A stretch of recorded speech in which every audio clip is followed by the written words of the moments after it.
গাজায় চলমান ইসরায়েলি আগ্রাসনের মধ্যেই বেশ বড়সড় কূটনৈতিক সিদ্ধান্ত নিল কানাডা। রাষ্ট্রীয়ভাবে ফিলিস্তিনকে স্বীকৃতি দেওয়ার ঘোষণা দিয়েছে দেশটি। গত 30 জুলাই বৃহস্পতিবার কানাডার প্রধানমন্ত্রী মার্ক কার্নি ঘোষণা দেন, ফিলিস্তিনকে আন্তর্জাতিকভাবে স্বীকৃত একটি স্বাধীন রাষ্ট্র হিসেবে মান্যতা দেবে Canada. This intention is predicated on the Palestinian Authority's commitment to much-needed reform. এর আগে একই সিদ্ধান্ত নিয়েছিল ইউরোপের দুই প্রভাবশালী দেশ ফ্রান্স ও যুক্তরাজ্য।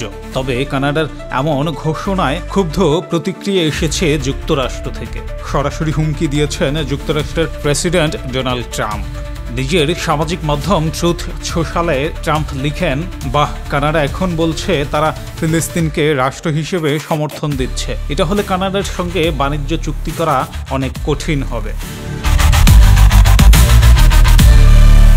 ট্রাম্পের এমন মন্তব্যের পর যুক্তরাষ্ট্র কানাডার উপর নতুন শুল্ক আরোপ করে। বিশেষ করে স্টিল, অ্যালুমিনিয়াম ও গাড়ির উপর বাড়ানো হয় আমদানি শুল্ক। এর ফলে বড় রকমের অর্থনৈতিক চাপের মুখে পড়তে যাচ্ছে কানাডা। এদিকে যুক্তরাষ্ট্রের দ্বিতীয় বৃহৎ বাণিজ্যিক অংশীদার হচ্ছে কানাডা। গত বছরে যুক্তরাষ্ট্র থেকে $349 বিলিয়ন পণ্য কিনছে কানাডা, আর রপ্তানি করছে $412 বিলিয়ন বেশি। এই অবস্থায় দুই দেশের মধ্যে শুরু হচ্ছে বাণিজ্যিক চুক্তি নিয়ে নতুন আলোচনা। যদিও কানাডার প্রধানমন্ত্রী জানান, আলোচনা ফলপ্রসূ হলেও যুক্তরাষ্ট্রের নির্ধারিত সময়সীমার মধ্যে চুক্তি সম্ভব নাও হতে পারে।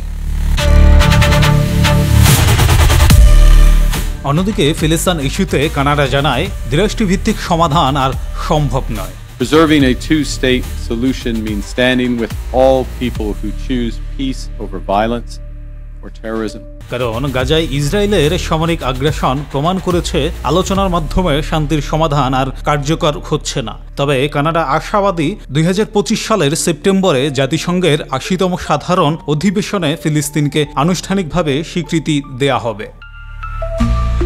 মলয় রায়, দৈনিক নবদৃষ্টি, নিউজ ডেস্ক।